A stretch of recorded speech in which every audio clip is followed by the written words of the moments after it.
6 నెలల నుండి రాత్రి పగలు ఆలోచిస్తూ ఉన్నాను.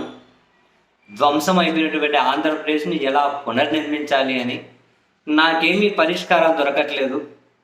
ప్రజలకు ఇచ్చిన హామీలు అమలు చేయాలి అంటే వర్గంగా భయమేస్తుంది ఆంధ్రప్రదేశ్ ఆర్థిక పరిస్థితి చూస్తే. ప్రజలేమో నువ్వే నిర్మించు అని చెప్పి నాకు అవకాశం ఇచ్చారు. 6 నెలల నుంచి రాత్రి పగలు ఆలోచిస్తున్నా కూడా ఎలా ఏపీని పునర్నిర్మించాలో, ఏ విధంగా ధ్వంసమైన దాన్ని మళ్ళీ సెటరైట్ చేయాలో అర్థం కావడం లేదు నాకు. ముఖ్యమంత్రి చంద్రబాబు నాయుడు గారి వెరీ లేటెస్ట్ కామెంట్స్ మళ్ళీ ఇవి వినగానే నాకు టక్కన కలిగిన ఒకే ఒక ఫీల్ ఏంటి అంటే, అరే ప్రజలు మరి ఇంత పిచ్చోళ్ళు అనుకుంటున్నారా, లేకుంటే ప్రజలు మరి ఇంత ఎర్రోళ్ళా? అంటే ఇప్పుడు ఏం చెప్పినా నమ్మేస్తారా? మెజారిటీ నమ్మితే చాలనా? అర్థం కాదు. రాష్ట్రం ఇంతకుముందు ఏం ధ్వంసం అయిపోయింది అనేది ఫస్ట్ ప్రశ్న. ఏం ధ్వంసం అయిపోయింది? అందరికీ సంక్షేమ పథకాలు పంచితే ధ్వంసం అయిపోయిందా? పోనీ ఎక్కలేని అప్పుల అసెంబ్లీ సాక్షిగా చంద్రబాబు నాయుడు గారి సర్కారు చెప్పింది 6,44,000 కోట్ల అప్పు. చంద్రబాబు గారి అంతకుముందు పీరియడ్తో పోలిస్తే జగన్ గారి పీరియడ్లో అప్పుల పర్సెంటేజ్ తక్కువే అని ఉంది. ఎఫ్ఆర్బిఎం పరిమితికి లోబడే ఉన్నాయి. ఇంకా పరిమితి ప్రకారం తీసుకునే అవకాశం అన్నా తక్కువే తీసుకున్నారని ఆర్బీఐ నివేదికలు, ఎస్బీఐ నివేదికలు చెప్పినాయి. ఎక్కడ ధ్వంసం? అంటే డబ్బులు జనానికి సంక్షేమ పథకాల రూపంలో ఇస్తే ధ్వంసం అయిపోయిందా? నాడు నేడు కింద స్కూళ్ళు, ఆసుపత్రులు మారాయి, ధ్వంసం అయిపోయిందా? మెడికల్ కాలేజీలు, ప్రభుత్వ మెడికల్ కాలేజీలు అంటే ధ్వంసం అయిపోయిందా? పోర్టులు ధ్వంసం అయిపోయిందా? అంటే ఏడ ధ్వంసమైంది? అంటే బేస్ చేసుకుని ధ్వంసమైందని చెబుతూ ఉన్నారు.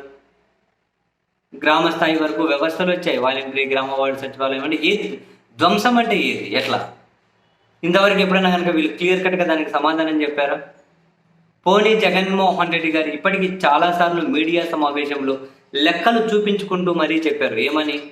చంద్రబాబు నాయుడు గారు 95 నుంచి 2004, 2014 నుంచి 2019 ముఖ్యమంత్రిగా ఉన్న ఏ పీరియడ్లో కూడా రాష్ట్ర రెవెన్యూ పాజిటివ్ లేదు అని.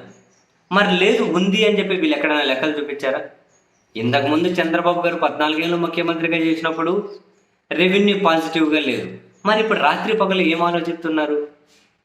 రాత్రి పగలు ఆలోచిస్తే అమరావతి పేరు మీద 60,000 కోట్ల రూపాయలు ఎట్లా తేవాలి అప్పులు అని చెప్పి ఆలోచించాలి. అమరావతిలో భూముల రేట్లు ఎట్లా పెంచాలి అని చెప్పి ఆలోచించాలేమో. అంతకుమించి ఏముంది వీళ్ళు ఆలోచించడానికి? అంతకుముందు వీళ్ళు ఏమైనా కనుక అంగరంగ వైభవంకి ఏమన్నా చేసి అన్నీ చేసి పెట్టిపోయారా? ఏం లేదు కదా. మరి ఇంకేంటి వీళ్ళు రాత్రి పగలు ఆలోచించేది? జనాలు మరీ అంత ఎర్రోళ్ళా? పోనీ ఆయన ఏమన్నా కనుక విచ్చలవిడిగా ప్రపంచ బ్యాంక్ నుంచి జగన్ గారు అప్పులు తెచ్చి రంగురంగుల బిల్డింగులు, అద్దాల మేడలు పెద్ద పెద్దవి, అదే అభివృద్ధి అని చెప్పి కొందరు అనుకుంటుంటారు కదా పిచ్చిస్ అంతా. మరి అటువంటి పని ఏమన్నా చేశారా? అట్లా ఏమన్నా చేశారు? రంగురంగులు మంచి మౌలిక వసతులు అంటే స్కూళ్ళు, ఆసుపత్రులకు చేశారు, మెడికల్ కాలేజీలు, ఉద్యానం ఆసుపత్రులు, ఇట్లాంటి వాటికి. మరి అదేమి విధ్వంసం కాదే, విధ్వంసమేనా? అది కూడా ప్రభుత్వ స్కూళ్ళు బాగు చేయడం విధ్వంసమే అంటే జగన్ విధ్వంసమే చేశాడు. ప్రభుత్వ ఆసుపత్రులు విధ్వంసమే అంటే జగన్ విధ్వంసమే చేశాడు. మరి ఇప్పుడు చంద్రబాబు సార్ పదే ఆర్థిక వ్యవస్థ చూస్తే భయం ఎత్తుంది. రాత్రి పగలు నిద్రపోకుండా ఆలోచిస్తున్న ఈ విధ్వంసం ఏమైంది అది చెప్పాలి కదా. పోనీ చంద్రబాబు సార్ రాత్రి పగలు ఆలోచించి ఇంతకుముందు ముఖ్యమంత్రిగా ఉన్నప్పుడు ఎప్పుడైనా పాజిటివ్గా ఉందా రాష్ట్ర ఆర్థిక పరిస్థితి? లేదు అని చెప్పి జగన్ లెక్కలతో సహా చూపించాడుగా. మరి ఇప్పుడు వీళ్ళ జగన్ చెప్పిన అబద్ధమని ఎప్పుడని చెప్పారా చంద్రబాబు టీం? మరి ఎందుకు పదే ఇవే ఆయన మాట్లాడడం?